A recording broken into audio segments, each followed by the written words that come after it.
Aloha and welcome to the Here in Hawaii podcast, presented by Hawaii State Federal Credit Union. Let's go ahead and stop by the John A. Burns School of Medicine to meet an inspiring med student, Emily Erika. So you said you're first generation Filipino, so what's the background with your family and how did your family find its way here to Hawaii? The very first person to come here was my grandpa on my mom's side. And he came here when he was about, I think 21. Back in the day, they were looking for like immigrant plantation workers. They were looking like northern Philippines, and that's where my family's from. And he decided that he was gonna like sign up for that to come here and be a Filipino plantation worker, sugar plantation worker. They were called cicadas. So that was how we initially got started here. And then eventually he went back to the Philippines, met my grandma, and at that time my grandma had 4 kids, one of them being my mom. And then they eventually all came here. So here is where my mom met my dad. My dad's family came over here some other time, like, I don't know, they were all from the Philippines, and then somehow my mom and my dad both ended up in Hawaii from the Philippines, and then they met, and that's how I got here. Do you know the story behind like why your parents decided to move from the Philippines to come here? Because you said your grandfather went back to the Philippines, right? Mm-hmm. So why did they all decide to come back to Hawaii again? My entire family, like starting from like my grandma and like my parents' generation, they were all born in the Philippines. But back there, they had a really tough time like trying to find jobs, trying to like support their own family. I come from a family of farmers, so they were definitely facing poverty and not too many opportunities. And even today, it's kind of a goal to try to get out of the Philippines and come to the US because here we have a lot more, I guess, freedom and opportunities, education-wise, career-wise. I think initially my grandfather, who came here first as a plantation worker, saw it as an opportunity for, a bunch of immigrants coming here for a better life. After he had met my grandma back in the Philippines, he saw how much benefit there would be from just staying in Hawaii for so long. And I guess he and my grandma made the decision that it was in the best interest of like the entire family to move all the way here. Did you ever get to hear stories from either your grandparents or your parents about the life that they had back in the Philippines and try to give you an understanding and connection of where you come from? Yeah, definitely. So I've been to the Philippines maybe 3 or 4 times. So the first time I went, I was maybe like almost 5. So they've always talked about how they grew up. So my grandma, who married my grandpa, the first person that came here, my grandma only made it to, I believe, maybe like 4th or 5th grade. And then my grandpa, when he came here at 21, he couldn't read or write because his dad, I think it was his stepdad, kept him from going to school because they needed help at the farm. So there are definitely a bunch of stories like that. And for my mom, luckily when she came here, I think she was 14 when she came here, so she was still able to go to school here. She was able to graduate from high school. The age with like when you start school in the Philippines and when you start here made my mom graduate high school a little late. So she was like in high school and college at the same time. And then she graduated high school like pretty late for like US standards. And then my dad graduated high school in the Philippines, but he said that his family kind of had a hard time supporting him to like continue education. So he never completed college. Yeah, but I know that he if he had the opportunity to and the resources to, he probably would have. Did he kind of instill that value in going to college and getting a degree through his, like kind of like living vicariously through you? No, actually, I feel like my parents were very hands-off with like what I would do with my life. That's awesome. Yeah, so it's like there's a lot of stereotypes with like Asian parents, right? A lot of people think that my parents forced me into like healthcare or like becoming a doctor or whatever. But my mom and dad have always been like, you know, it's your life. You're gonna have to deal with like the career that you pick. So I think they were happy with as long as I was able to like sustain myself, like in whatever I ended up doing. Yeah. Because I think that was like coming from where they were coming, you know, from like coming from farmers and like living in such like poor conditions. I think the goal was to just be able to support like my future family and like myself too. Did they ever, you know, were they a part of your, you know, discovery and decision of what you wanted to do? Like, did they at least, you know, talk with you about it and kind of guide you in any way, or was it very hands off of just tell us where to sign the approval slips for and you go figure it out? I think there was a lot of support, but there was a lot of like they didn't know how to guide me, I guess, because they didn't graduate from college. They only did a little bit of schooling here, so they didn't really know how they could help. They would just be super supportive and be like, tell us what you need and we'll try our best. And I'm the youngest out of 3 kids, so I have 2 older brothers, but they didn't go to college either, so it was like I couldn't really ask them for like advice. Yeah. It was more so just like support. So without any of that, how did you come to this decision, the direction of your life of wanting to be a doctor? That is a really long story. We got all the time. Okay, where do I start? Okay. Established in 1936, Hawaii State Federal Credit Union is one of Hawaii's largest credit unions with 14 locations across Maui and Oahu. They offer full-service financial solutions to meet your needs, everything from checking and savings to loans, credit cards, and more.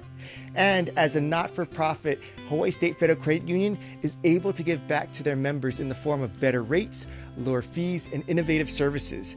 In fact, last year, they gave back nearly $19 million in share dividends to their members.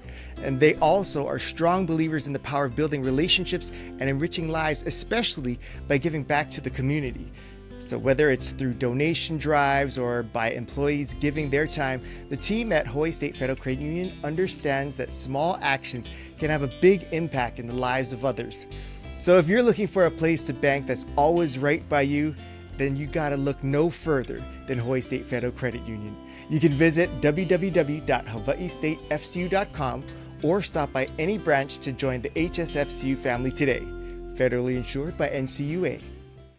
When I was 10, I was an auntie at a really young age. So right now I have 7 nieces and nephews. Wow. So yeah. And how old are you now? Me? Yeah. 27. Oh. But my brothers are a lot older. Oh, okay. So I was an auntie at a really young age. And as my brothers kept having more kids, I realized how much I liked being able to take care of them, I guess. So at a young age, I realized that I liked working with kids and I liked being able to help raise and take care of them, especially when they were like sick, because I don't know, when I was little, I've always felt really like I wanted to be able to help them when they were sick, but there's only like so much you could do. Yeah. But at that point, I wasn't really thinking of becoming a doctor because I didn't really see too many like Filipino doctors, specifically women Filipino doctors. When I was little, I had some ideas of becoming a doctor because my pediatrician was Filipino, but it wasn't like a woman. So I was like, maybe, but I've said this before, but you can't be what you can't see. So even though that my pediatrician was like Filipino, I still couldn't really grasp onto the idea of me becoming like a doctor at that young age, especially with like the jobs that like my family had. And then moving on to around high school, this was when I kind of started to take it a little more seriously and like started to really consider going into medicine, because my mother was diagnosed with stage 2 breast cancer when I was in high school. And she had a bunch of, like, a whole team taking care of her. And up until today, I only remember one doctor, and it was her surgeon. I went with my mom to quite a few of her appointments when I wasn't in school. And the only doctor that really like talked to me specifically was her surgeon. And I remember her saying something to the effect of, I really think your mom's gonna be okay, and like we're gonna try our very best to help her. And I feel like that had such a huge impact. The entire time, I feel like the sole attention went to my mother, rightfully so. Yeah. But it really wasn't necessary or for her to do that, but she still took the time to make sure that the family, just in general, was okay. Yeah. So it was at that time when I was like thinking about the lack of empathy in medicine and being able to like see your patients as more than just your one patient. So once I started in college, I was still a little hesitant because, again, I still didn't see any Filipina doctors at this point. I started to do the usual like pre-med extracurriculars, like shadowing doctors, which honestly was really hard to like be able to find doctors to shadow without knowing any doctors. I did extracurriculars, like a bunch of pre-med things, just trying to see if like, do I really want to do this? Like, is this really where I should be putting my time career-wise? And during those years of like college, I think what further solidified like my want and aspiration to go into medicine was the lack of Filipina doctors in Hawaii, and also the lack of mentorship for first generation like pre-meds like me. There was still some hesitancy with like, oh, am I going to be able to do this? Do I have the resources to do this? I don't have the connections. Early on in college, I still didn't have any mentors. So I was exploring other things. I was thinking about like, oh, there's a Filipino stereotype that they're all, like everyone becomes a nurse. So that came into, I was like, oh, should I do nursing instead? Should I be a pharmacist? Like, I was just thinking of other options because I was scared. And I knew how difficult it was to get into medicine, even for the people who come from like families of doctors. Right. So it was around maybe my junior or senior year of college. I met finally a Filipino doctor, and I was just like, it was just like such a pivotal moment for me as a pre-med, because so her name is Dr. Bensai. She's a pediatrician, and she came to like one of my Ilocano classes, like panel, because we had like a panel of like different like people in different careers, like Filipino Ilocanos in different careers. Right. And that's how I connected with her. So her mom is also a doctor, but Dr. Bensai had to figure out how to become a doctor in the US, because her mother became a doctor in the Philippines. So Dr. Bensai really understood the struggle of like trying to figure things out on her own. And I think because she related to that, I felt very comfortable talking about my struggles. Yeah. And I think she didn't really sugarcoat anything, which is good, but she also knew how to support me as someone who was first generation and didn't come from a family of doctors.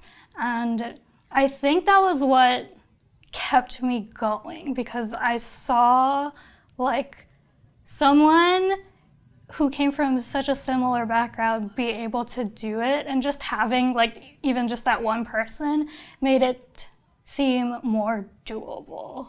Why was it so important for you to pursue this, knowing that you had these fears, knowing that you didn't have the support earlier, knowing that you didn't have a kind of a blueprint to follow, for you to still continue on and pursue this? What was the reason why you felt so strongly that this is still something that you want to at least see if it can happen? I feel like I always knew that this was like plan A, right? But then all these fears sometimes would just like come over me. And I think what really helped me realize that this is something that I want to do was being able to explore those other careers in healthcare and realizing like I could see where I could fill the lack in medicine with, specifically here, with work with the Filipino community. And I also saw that with Dr. Binsai, the impact that she makes with her patients working in like Kalihi and Eva Beach.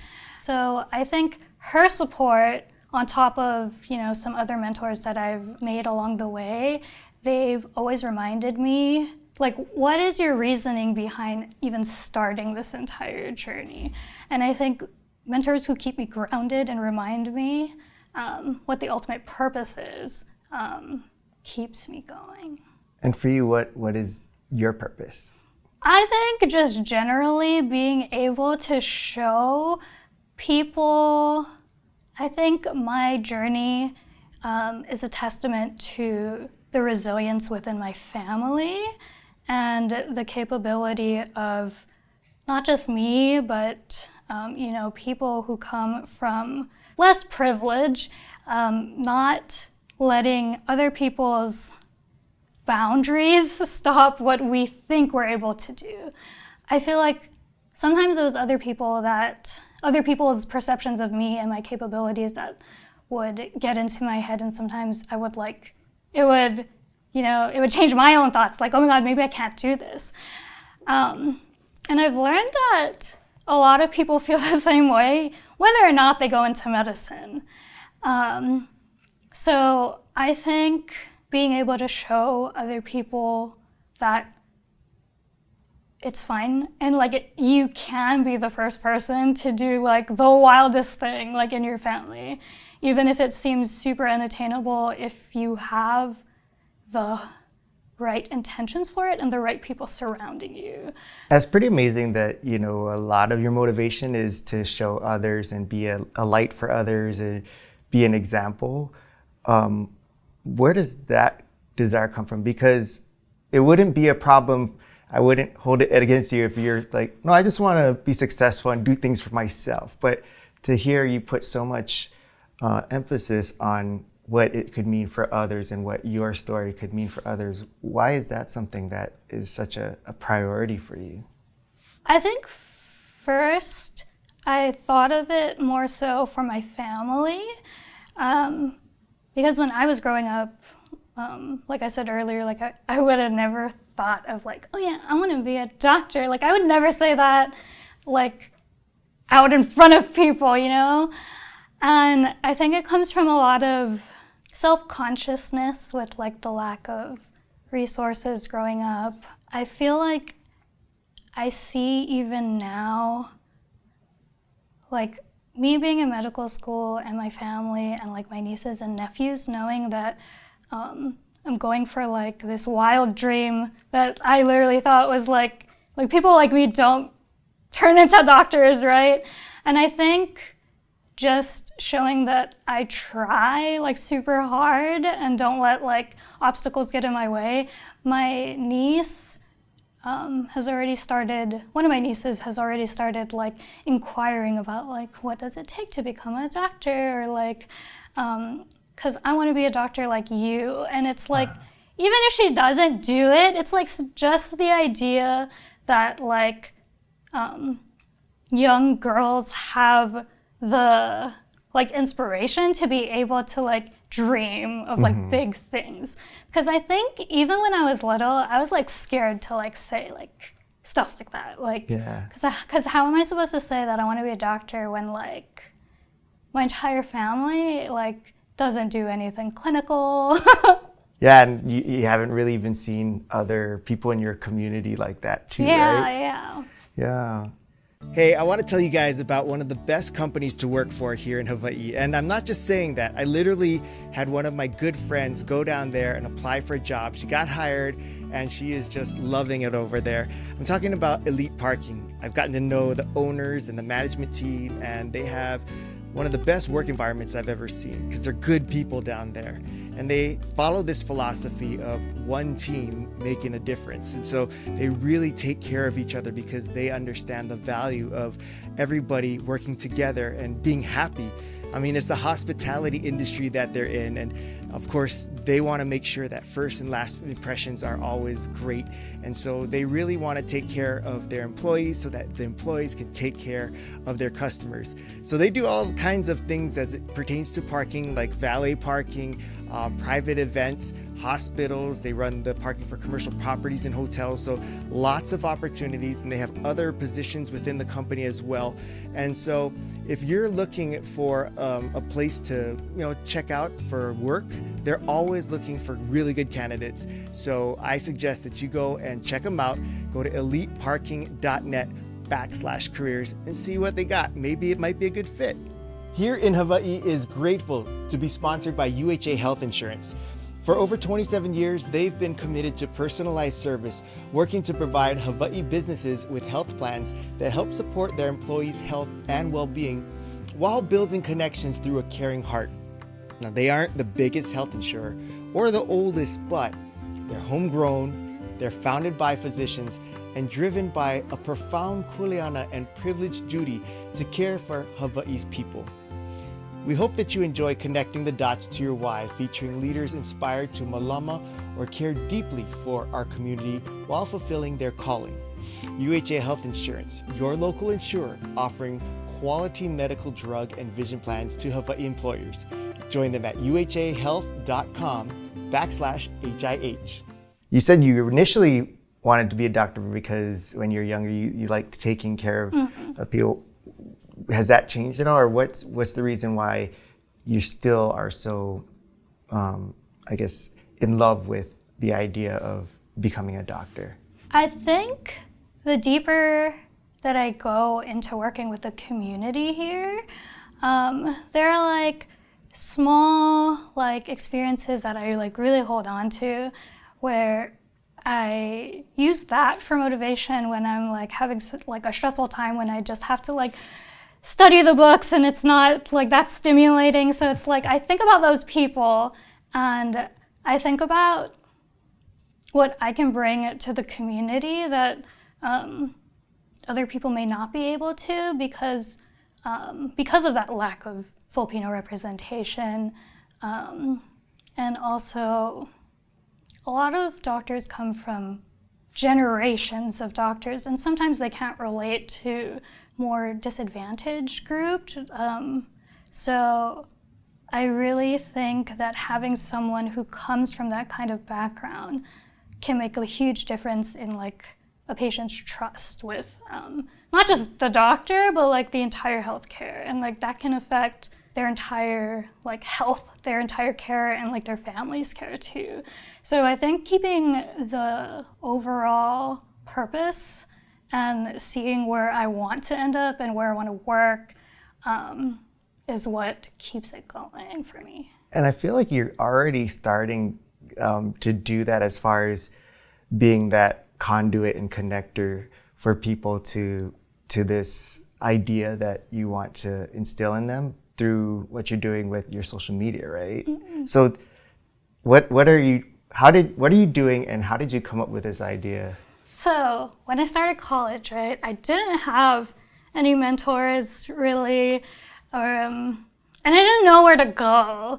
And I wasn't like super comfortable with we had like a pre-medical club, but my school was so big that I was kind of overwhelmed with like trying to like put myself into that pre-med club.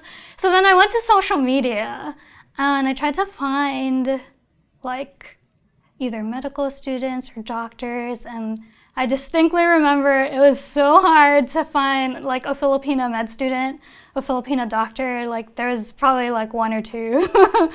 And then I followed a bunch of like other like content creators who were med students, and they gave good advice, but it's like some of it wasn't relatable to me. Yeah. It was like, go get a tutor, and like tutors are like thousands of dollars. Like how am I supposed to afford that?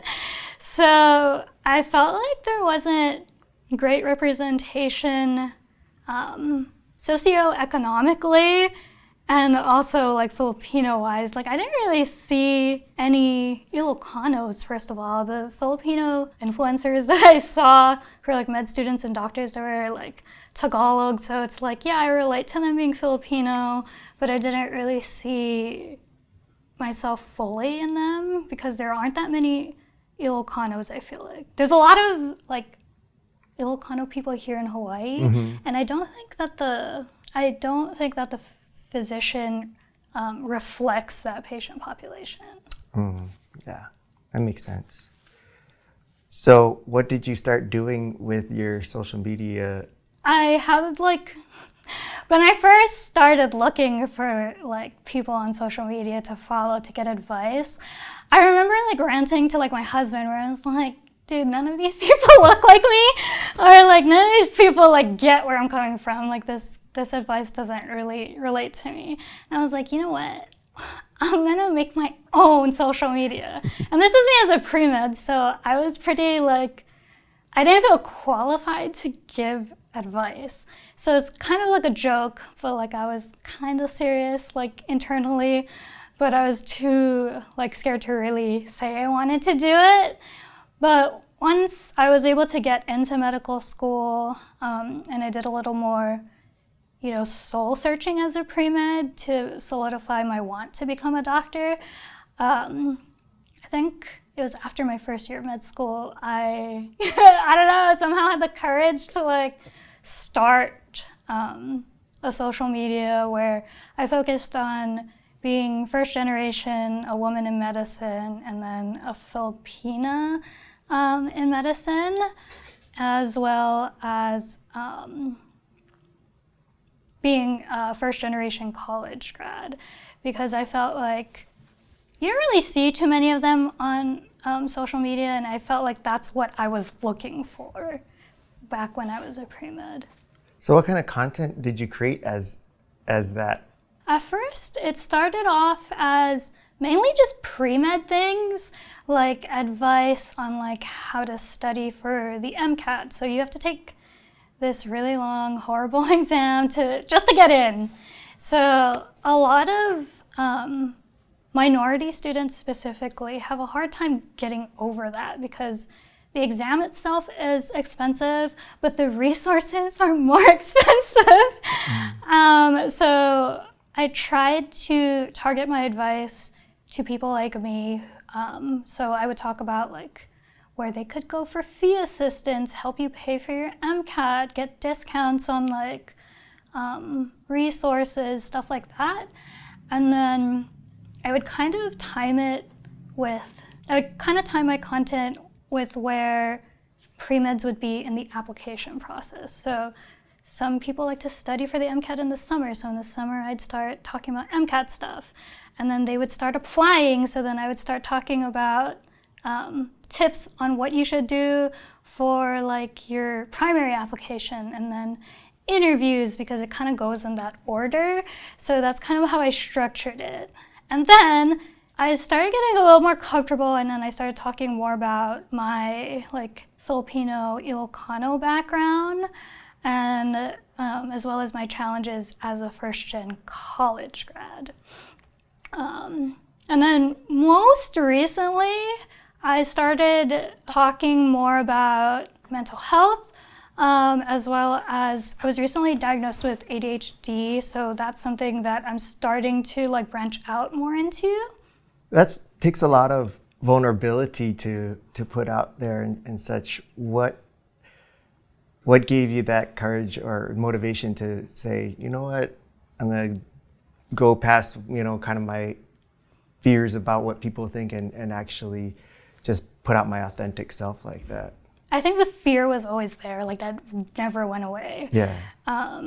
As always, I kind of think back to when I was a pre-med, and the people that I saw represented on social media were a little, like they overly romanticized medicine. Mm-hmm. And it's like, yes, there are things that I love about medicine, but you can't just show that part, because then it's like a false perception that like medicine is always going to be super great, and it's like unrealistic. Yeah. So I feel like no one was talking about their struggles in medicine, and I think it's because of that pre-meds like me, who are first generation and don't come from a family of doctors, we think that when we have roadblocks, like, oh, medicine isn't for me, because no one talks about it.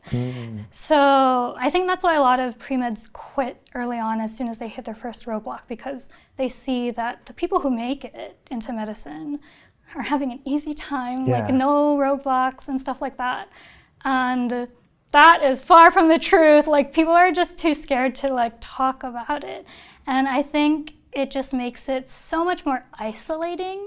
And the pre-meds who come from like privilege and a lot of guidance, I feel like they have the support to help them push through those like obstacles. Yeah. So the people who are hurting from like this, like, oh, medicine is all great, like nothing is bad, I think the people who suffer from that view are the people that we need the most in medicine.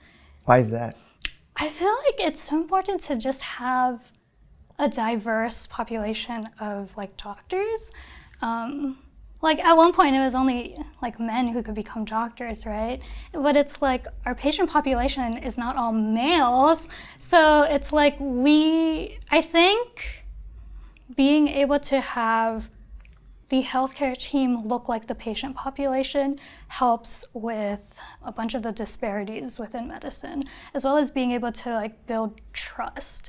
Like personally, so I'm Ilocano. I'm not fluent by any means, but like I try to like slip in some stuff. Like if I notice that a patient is like Ilocano, and it's like just my broken Ilocano, like it changes the entire how the patient like interacts with like the healthcare team and the family. Like I feel like there's just like trust knowing that someone comes from a similar background from you.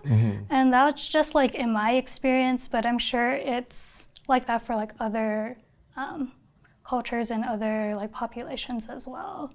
Yeah, for sure. Like not anywhere in the same vicinity, but when I go to like a Korean takeout place and I say 안녕하세요, they go, oh, Korean? I'm like, yeah, and then they take so much better care of me. Yeah. And I'm like, yes, you get free stuff. Yeah. Like, extra scoop, So, but I think that all comes down to that familiarity, and there's that connection, right? There's a base where you can connect. So I think that's amazing that you're not only looking at it from a cultural connection, but even in a social one with and bringing in mental health. Like I didn't even think about that, but yeah, to know that there are students who are having difficulties, to not know that they're not alone, that could be crippling for them to think there must be something wrong with me. When it's like, no, you're just like everybody else, but just nobody's willing to say that, right? You know, we're so lucky to have City Mail as a proud sponsor of Here in Hawaii, because, they're a kama'aina company that for over 125 years, they've been dedicated to supporting the people and neighborhoods that make Hawaii so special. And the great thing about them is that they're so in line with what we're doing here at the show, because they believe that our people and stories are what make our islands unique. City Mail has been our kama'aina hardware store locally owned and operated since 1899, so they kind of know a thing or two about our islands. And you can visit any of their 8 convenient locations on Oahu, so you can find them all over the island. They're in Ewa Beach, Honolulu, Hawaii Kai, Kaimuki, Kaneohe, Mililani, Pearl City, and of course, Waianae. So if you need something, try check City Mill. Hey, I wanted to take a quick second to acknowledge and mahalo one of our great sponsors here on the show, and that's Aloha Care. They're a nonprofit health plan, and they've been a really great partner for us in supporting the show. So please support them by going to their website and learning more about them at alohacare.org. All right, now back to the show. I understand that learning communities are a really impactful part of your journey here through the medical school. Can you explain a little bit about that and maybe something that has been really impactful for you with your learning community experience? When you're first year here at JABSOM, you get sorted into like a moku. So it's kind of like little families that you're put in that you're with for the entire 4 years. So it's kind of something to create like stability, because in med school, there's like, everything is always changing, but this little like family of yours kind of stays the same. And each group has a faculty mentor who's an MD. And within this little group, since there's people from all the different years, you could go to the underclassmen can go to the upperclassmen for help, and they can go to the physician mentor for help too. And what I really love about the learning communities is access to a mentor, because I feel like people don't really realize how hard it can be to find a really good mentor. Like, it took me forever in college to find one, and then when I got to med school, I was like, what, I just get one? That's amazing. And I really lucked out with my mentor, because I really think that I would not have made it this far in medical school without her support, because I think she's so real and so open like I am. So it makes me feel okay with opening up to her too. And another role that these mentors play is that they help us with our clinical skills. So whenever we have to do something with like a professional actor like who plays a patient, they're always like watching us from another room to give us feedback at the end. I think that's really valuable for me and like a bunch of the other students. It's a low stakes environment, but then your mentor still gives you really good feedback. And it's usually in a very supportive environment. So I think learning communities really helped me adjust to medical school because I had that support from my mentor, but also like everyone else in the MOCU, especially the upperclassmen when I first started. It's kind of like you guys are like Gryffindor or... So we actually do have points, and like sometimes you get points when you like do things, right? Like if your MOCU like completed most of like their surveys or something, or we win in like certain activities, and like we add it all up, and one MOCU gets a prize at the end of the year. So it really is kind of like that. What was the prize? Oh, actually, I know because we won one year. So congratulations. It was like thank you. I think it was like a self-care kit one year. And it was like a notebook and like snacks and like a stress ball. And it was at the end of the year, so it was like everyone was kind of stressed with exams. Oh. So it was like something like that. That was very useful. Yeah, it was. Was there an experience either with the mentor or with your group that kind of sticks out for you, where it goes, okay, so this was something that was so impactful for me that, thank goodness for this learning community? Because you had mentioned it had helped you get through a lot of like the difficult things, right? Was there one that kind of stands out that you can think of? Yeah, definitely. So I mentioned earlier, I'm on a leave from school right now as I study to retake my board exam. So I unfortunately failed the first time, and then I thought that I just needed more time to study. So I took a semester off, I felt ready, and then I failed a second time. Even though I felt ready content-wise, I felt more confident, I felt ready. And I unfortunately failed again. And at that point, I was like, I don't know what's wrong. So then I went to my learning community mentor. So her name is Dr. Lee. And she's been following me through this since first year, right? So she knows that I've been having difficulty, I guess, trying to get through this exam. And even though I was like technically out of school, like I was on a break, she was still constantly checking in on me. And when she was one of the first persons I told when I found out I failed the second time, because I was like so crushed, and I was like, what do I do now? Like I put like my best effort in and I still failed. And there was a time where I was talking to her and I was like, I don't know if I'm going to be able to like make it through med school. Like I can't even get through the first board exam. And I was like, I don't know if I want to do this anymore. And that was when it was like still super fresh, right? So I was like low-key spiraling. And then just having her there, she has like this really calming like presence. Our Moku is basically like, she's like our med school mom. So she grounded me, I feel like, in those early moments of trying to figure out what to do next. And she was like, well, just not thinking about like this exam, like, do you still want to be a doctor? And then she would ask me like, okay, so why do you still want to be a doctor? And she kind of just like brought me back to like the reason behind why I even pushed this far, because this wasn't the first obstacle, I guess. Yeah. And she helped me come up with like a plan, because I told her like I was pretty lost because I felt like I improved everything that I thought I didn't do the first time I failed. So she was the only person who asked me if I had ever been tested for a learning disability, because she knew how hard I was like studying.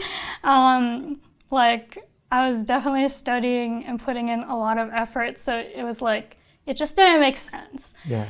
So I told her that I never got tested for like a learning disability, but that like sparked a whole new journey of like self-discovery where I think just that one question really made me try to see what the core issue was with like my struggles with this exam. And I eventually, after talking to her and like my husband and some of my other mentors, I decided to extend my leave again, which so I could explore this a little more, because it was really hard to figure out how to even get tested. And then after I got tested, it still took quite a while to hear the results. And then after having the results that I had ADHD, it took a while to then apply for accommodations to retake the exam. So I was like, yeah, I probably need to extend. And that was a tough decision for me financial-wise, because I mentioned that I have a full-ride scholarship. So I had to see if they were willing to like let me extend my leave. And luckily they did, but when I'm on a leave, I don't get the stipend, and that paid for a lot of like daily necessities. But ultimately, I felt like taking the leave, even though it put us in a difficult financial situation, I think it was the best for like my career. Yeah. Well, I'm so glad that you found. I didn't know that that's where this story was going, but I didn't know this is awesome. where my story was going either. Yeah. I'm so glad you're able to get that figured out.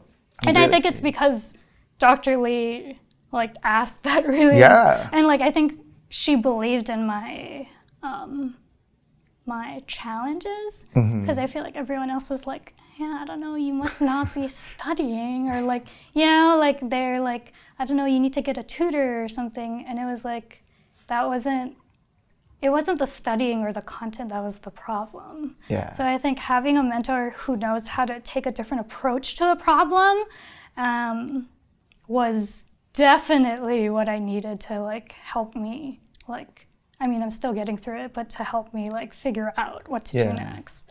And that she's invested in you and willing to even think so deeply of it, right? She's Versus, the best. You probably just need to study Oh my God, more. I I'll hope see you she later. watches this. Is there anything that we didn't talk about that you wanted to share or discuss more about? Actually, yes. Yeah. This is just a resource that I think more people need to know about. So I'm on a full ride scholarship to medical school, and I never thought that was possible as, you know, first generation. Like I was like lost as a pre-med, and as a pre-med, I was told that there's no way that you're not going to get out of medical school without debt. I think first generation, as well as like students who come from immigrant families, they're really scared of getting stuck in that sort of debt, and that stops them. So they go for something shorter, so less debt, right? Right. And sometimes they have to think about being able to support their family earlier. Like, I think they have to think about their financial future too, which stops them. And that was also something that I was worried about, but I found out through someone I was following on social media that there's a scholarship called NHSC, the National Health something. And then C after that. Yeah, NHSC, but it's for, you commit yourself to primary care. So one of the primary care specialties. So for me, I think I want to go into pediatrics. So I applied to this scholarship. I almost didn't apply because I wasn't sure if I could get it because it's pretty competitive. But my husband kind of just like pushed me and was like, they're just like, the worst thing that could happen is that they say no, like just try. And I was like, okay. And then when I got into medical school, I found out, I think in my first semester, that I was able to get like 4 years paid for, my entire tuition covered on top of like a stipend every month. And that's not something that most people talk about. I think sometimes people like to gatekeep, but other times some people are scared to talk about it because they don't want to seem like they're showing off.